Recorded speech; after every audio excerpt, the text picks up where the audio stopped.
Hello guys, this is the Booty Warrior. And before we jump right into this, first of all I want to apologize for delaying the stream by an hour.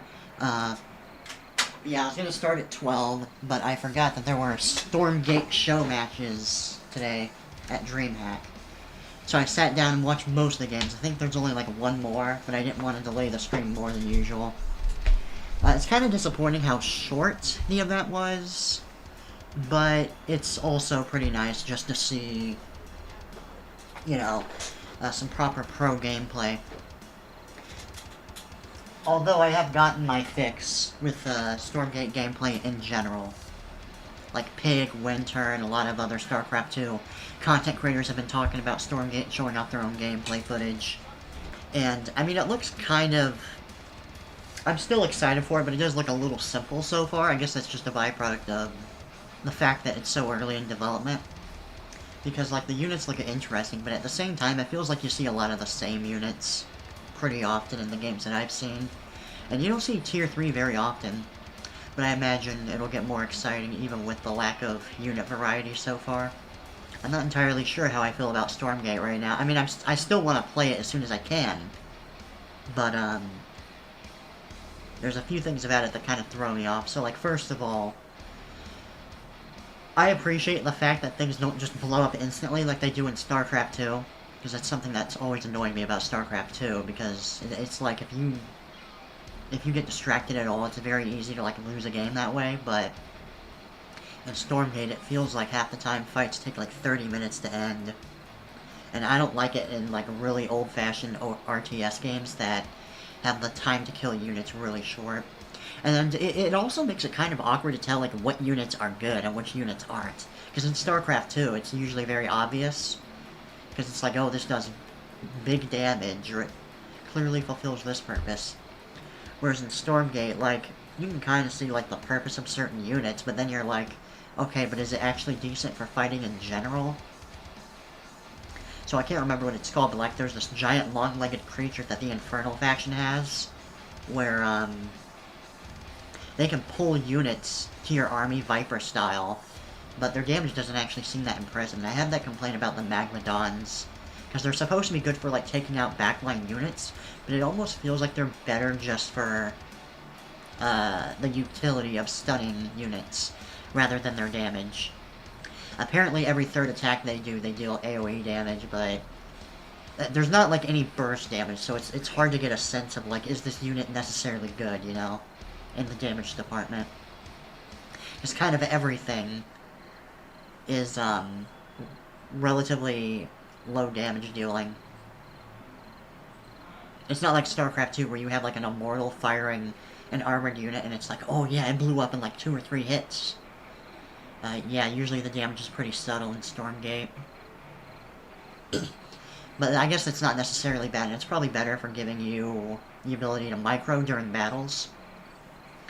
One of my biggest complaints with Stormgate right now, though, is it's really hard to tell, especially when it's a mirror matchup, it's really hard to tell, like, what units belong to what player. And that issue is not a thing in StarCraft at all. Maybe to an extent I need to get used to it, but I also think the issue is, like, the units are so small, and the team color indicator on them, it's there, but it's subtle enough that it's kind of hard to tell when you're looking at a distance, like, what belongs to who, you know? Now, of course, it's in, I think it's in beta right now, technically. But I'm sure that, as they go along, they'll find ways to make it more obvious. But yeah, they have a Kickstarter, and I paid, I think it's like $40 to guarantee that you get into the beta. It might be too late if you haven't already visited it yet, though, but supposedly I'm going to be able to play the game in, like, February, or at the very least late February. So we're looking at, like, maybe 2.5, 3 months at worst, depending on how delayed it is before I can play the game. And I'm looking forward to it.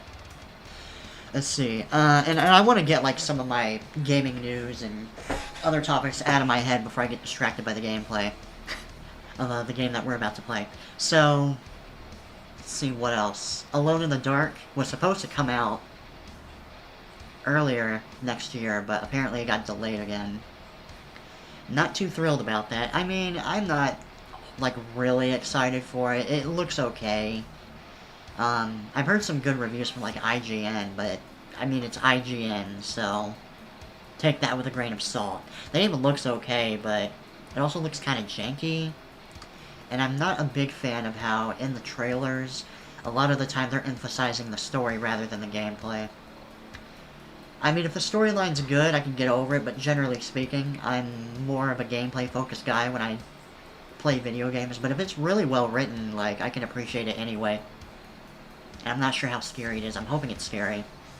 But as per usual, like, my big hope for Alone in the Dark is, first of all, good storyline, like, genuinely well written, and I want it to be scary, and I also want it to have, like, a survival feel, where it's not just, I don't want it to be like Resident Evil 4 style or Dead Space style, where it's kind of like an action shooter with horror elements. I want you to be forced to, like, hide and run away from enemies, and from what I hear, there's at least stealth in it, but I'm not sure how unforgiving the game is with ammunition. I guess it's one of those things we're only going to figure out when we can actually play it. But I am concerned about all the delays, because generally speaking, when a game is getting delayed over and over and over, that's usually a sign that there's something seriously going wrong with its creation. So, Alone in the Dark just might be a giant fucking turd, but who knows. Because I remember, at least back in the day, the meme used to be like, oh, they're delaying the game, so it's going to be even more awesome when it comes out, right? When the reality of it is that there's something wrong with the project. They're probably having to recreate stuff, people fighting over what exactly the design of the game should be. Like, I don't know, there's just been so many games I played that are fucked over by getting delayed over and over again that, like, how can I have that mentality of, like, oh, it's definitely going to be good when, like, a DNF exists? You know what I mean? DNF got delayed multiple times, and it turned out to be terrible. I mean, I don't hate that game, but for what it was trying to set up and what it was aspiring to be, it was terrible. But anyway, without getting into that topic, let's see, what else? So, I was thinking about bringing this up in the last stream, but I forgot, because I was really excited to start the game. But I actually saw Godzilla Minus One in the theaters. It's been like 2 weeks now, I think. Or at least a week and a half. And really, really good movie. I actually loved it. It was especially incredible in the theater. Because I feel like Godzilla in particular really benefits from a theater. And I kind of have like the Cinemassacre take with Godzilla, where, like, even if the American movies are decent, personally, I don't think they're very good. Okay, I did not like... I liked Godzilla 2014. I liked Skull Island. But that's about it. Okay, I hated King of the Monsters. If anything, like, I had really mixed opinions on it when I saw it back in the day. But now, I have an even stronger dislike of it, because it's actually way worse than I remember it being. And I guess, in some ways, Kong vs. Godzilla was an improvement to King of the Monsters. They at least dropped the pretentious human suck bullshit that King of the Monsters did, but it's also a really stupid movie. Like the fact that, you have kids sneaking into military complexes and there's, like, no security whatsoever. And, see, the thing is, because some people will say, like, oh, Godzilla in general is dumb, so don't take it too seriously. First of all, that's not necessarily true. And second of all, when it is true, I feel like watching a movie like Kong vs. Godzilla, the modern version, is very different from, like, watching the original version. It's kind of like... Because, like, the appeal of really old Godzilla, especially, like, the really goofy ones, is the fact that they're so cheap, they're so old-looking, and they're dated. They have these goofy-ass costumes that are so fake-looking. And, like, it's kind of in the vein of Resident Evil 1, where it's, like, it's so bad it's good. But when you have, like, a modern interpretation of that kind of movie, and it's, like, highly produced, and it's...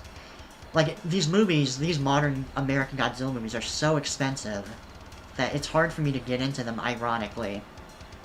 And I guess they have pretty good action, but I don't know, I just don't enjoy them.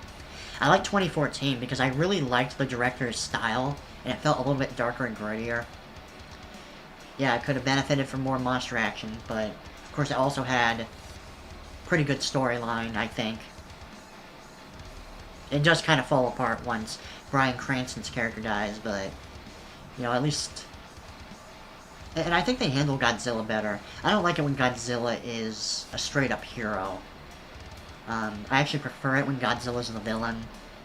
And if he, like, fights another monster, it's, like, by coincidence. Or it's less so because he's a superhero and wants to save the day, and more so, you know, he's just a wild animal trying to, like, maintain his territory, you know what I mean? But yeah, so going back to Godzilla Minus One, so my comment about the Cinemassacre take, what I meant by that is, it doesn't really feel like Godzilla unless it's Japanese. So, I always prefer watching the newer Japanese movies. I don't think I'm gonna see Godzilla X Kong New Kingdom or whatever. I can't remember what the name of it is, but there's like a new Kong Godzilla movie. Probably not even gonna watch it. Because the only reason I watch Kong vs. Godzilla is because it's like, well, King of the Monsters sucked, but I've gotten this far, and this is kind of like the whole point of setting up the series anyway, so we might as well watch it and see how it goes, but now that that's taken care of, I'm like, okay, I think I'm fucking done with the American movies. But yeah, Godzilla Minus One, amazing movie. It's actually pretty much everything I ever wanted out of a solo Godzilla movie. Because, and to an extent, this is kind of a problem with, like, the original Godzilla movie as well. I love the original Godzilla. It's definitely one of the best ones in the series, but I think in general the Godzilla movies kind of struggle with giving you relatable and likable characters. But Godzilla Minus One tries really hard to get you to sympathize with the main characters, and it's very relatable. And I always wanted Godzilla to have more of like a disaster movie feel, which the first movie definitely had, and so did Shin Godzilla. But I think it felt kind of impersonal in a lot of those older movies, because most of the time it's framed from, you're like in a military base, or you're like following the progress of scientists or generals talking about, we got this monster, how are we gonna kill him, blah blah blah. And I've always wanted a Godzilla movie with that more personal feel to it, where you have like basically normal everyday people trying to just survive the attack from Godzilla and deal with it. And this movie does take place right after World War II. Japan's been crippled by the nuke. The nuke is actually canon in this movie, as far as I can tell. So, you know, Japan's in trouble already. They're just preparing their own country after getting devastated by the nukes, and the main character is actually a disgraced kamikaze pilot that basically pussied out at the last second. And he's got some people that hate him for it, and think that, you know, people like him are the reason why they lost the war and why Japan got so fucked up. And basically most of the movie is about him trying to build his life back together and return to, like, normal civilian life, while confronting his guilt and trying to redeem himself and, like, basically regain his honor.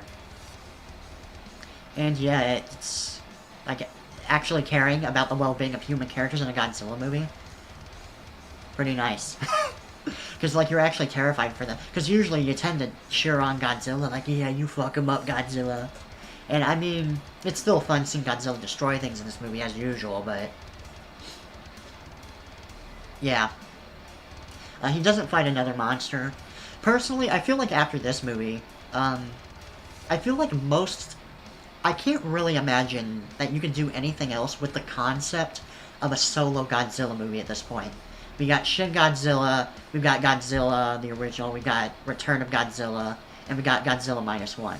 I feel like we pretty much scratched, like, the barrel is cleaned out as far as, like, what we can do with a solo Godzilla movie. So I'm hoping that if Toho makes another movie, which I'm sure they will, because this movie is pretty successful even in the States, and I'll get into that in a moment. I'm kind of hoping that Toho goes back into doing, like, a versus movies. They don't have to necessarily make them super cheesy and stupid. They can still try to take it seriously, but I'm really curious, like, how modern Toho would handle a Godzilla versus movie. I kind of wanted them to do, like, a Shin Godzilla sequel, but as far as I could tell, that idea has been pretty much dropped, which is a shame, because I really liked Shin Godzilla. and how they reinvented the character. There's a lot of, like, really scary, fucked up things that were gonna be in that movie that never got into the movie.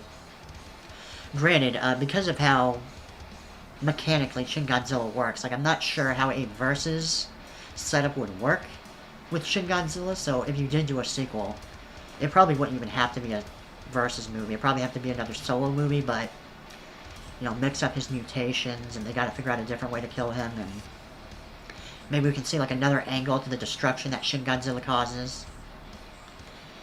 But anyway, getting back to Godzilla Minus One, I've only seen, like, the generic theater showing. I really wanted to see it on IMAX, but I don't know if I'm gonna have time for it. Unless I can get into, like, an IMAX showing for free. Like, I could probably pay for it if I really wanted to, but I'd rather not. I gotta save money. But, yeah, there's especially... when Godzilla properly gets to shore and he starts attacking the city for the first time, I love the reuse of the music, and I think the way they reuse tracks is pretty tasteful in this. Because, of course, like, in my older review video of King of the Monsters, I kind of soyed out, like, oh yeah, man, they use the old theme song, oh, let me jerk off real quick, you know, but in retrospect, like, it's not really any different than how, like, most Hollywood movies milk nostalgia. So I was kind of giving in to the fanboyism in that older video I did. Because even if they reuse the music, like, it clearly doesn't feel the same, so it feels kind of hollow. And I feel like Godzilla Minus One earns it, because, I mean, the storyline's good, and I think it's just very faithful to the character of Godzilla, so... And I don't know, like, it didn't really come across as, like, pandering bullshit, necessarily. Like, the same way that, like, Hollywood cynically does it. I'm not sure if I can put it into words, but, like, it doesn't feel the same. Maybe I'm biased for like, Japan, but... eh. Or less so, it's not so much I'm biased in Japan, I just really fucking hate Hollywood. Anyway, actually, hold on, I don't think I gotta make sure I'm advertising my stream on Twitter.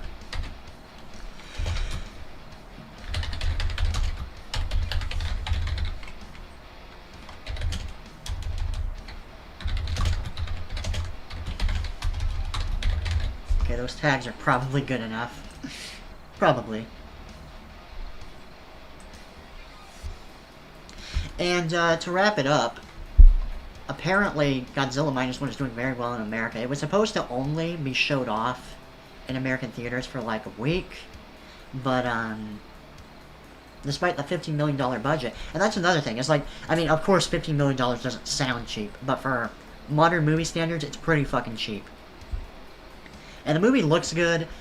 There were no special effects that, like, stuck out as bad or rushed to me. I feel like the effects were really strong in the movie. And, yeah, basically the movie did so well, they extended the showings in America. So I'm hoping with that I can at least see it a second time, maybe with family members. If not, see an IMAX showing. A 3D show, I don't know if I want a 3D showing, but I at least want an IMAX. Or there's something called 4D, which sounds amazing. I've never actually seen a movie in 4D. It's supposed to be, like, hyper immersive and really pull you into the story. And, I feel like Godzilla Minus One, especially with the disaster movie feel to it, be very appropriate for that kind of setup in a theater. And, yeah, the music, it gave me goosebumps when I heard the old theme, and they actually reuse, they don't just use the famous Godzilla tracks, they actually use some of the more obscure ones. Like, you basically hear an instrumental version of, the original Kong vs. Godzilla theme, which was pretty nice. And I think the way they kill Godzilla in this movie is pretty unique. Well, I guess technically they don't kill him, but... I'm not sure what Toho's gonna do next, though. Like, I'm sure they'll make another Godzilla movie, but I'm not sure if they'll do a sequel to Godzilla Minus One, or maybe they'll kind of do a thing they did with, like, the Millennium series, where basically all the newer movies have, like, their own self-contained continuity. But we'll see. But either way, I'm excited to see what they do next. I kind of miss, like, really good kaiju movies. And I think that about covers my thoughts on it, so let's get into it.